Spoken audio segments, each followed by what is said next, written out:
Hello, നമുക്കിന്ന് വെള്ളരിക്ക കൊണ്ട് ഓലൻ വെച്ചാലാ? ഒരു പകുതി വെള്ളരിക്ക, അരമുറി തേങ്ങ, ഒരു സബോള, 5 പച്ചമുളക്, ഒരു കഷ്ണം ഇഞ്ചി, 2 വെളുത്തുള്ളി.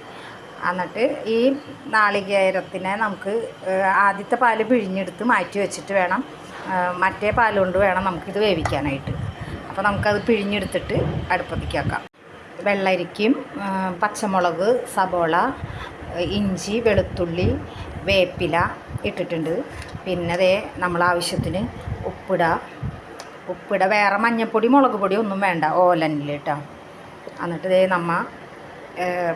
ആദ്യത്തെ പാല് എടുത്തു വെച്ചിട്ടുണ്ട്. പിന്നത്തെ പാലൊഴിച്ചിട്ട് നമ്മളിത് വേവിക്കാൻ പോകുന്നു. അധികം വെള്ളമൊന്നും വേണ്ട, കട്ടയായിട്ടാണ് കേട്ടോ. അപ്പോൾ ഇനി ഇത് നമുക്ക് അടുപ്പത്ത് വെച്ച്, അപ്പം നമ്മളിത് അടുപ്പത്ത് വെച്ചിട്ടുണ്ട്. എന്നിട്ട് 1 സ്പൂണ് വെളിച്ചെണ്ണ ഒഴിക്കട്ടെ അതിൽ ആവശ്യത്തിന്. ഇനി ഇത് തിളച്ച് വറ്റിയിട്ട് വേണം നമുക്ക് ആദ്യത്തെ പാലൊക്കെ ഒഴിക്കാം. അപ്പോൾ നമ്മുടെ വെള്ളരിക്ക വറ്റിയിട്ടുണ്ട്. ഇനി നമുക്ക് നമ്മൾ എടുത്തു വെച്ച തേങ്ങാപ്പാൽ ഒഴിച്ചു കൊടുക്കാം.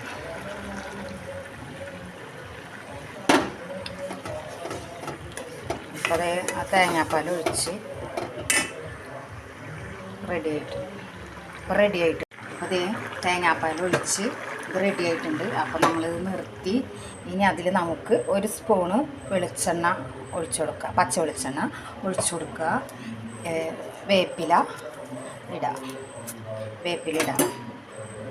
ഇത് നമുക്ക് കാച്ചണ്ട, വെള്ളരിക്ക ഓലനല്ലേ, അപ്പോൾ നമുക്കിത് കാച്ചണ്ട. ഇതാണ് നമ്മുടെ വെള്ളരിക്ക ഓലൻ. അപ്പോൾ എങ്ങനെയുണ്ടെന്ന് നിങ്ങൾ വെച്ചിട്ട് കഴിച്ച് നോക്ക്, നല്ല ടേസ്റ്റ് ഉണ്ടാവും കേട്ടോ. അപ്പോൾ എല്ലാവരും എന്നെ മറക്കാണ്ട് എനിക്ക് സബ്സ്ക്രൈബ് ചെയ്യുക, ലൈക്ക് ചെയ്യുക, ഷെയർ ചെയ്യുക. Bye bye.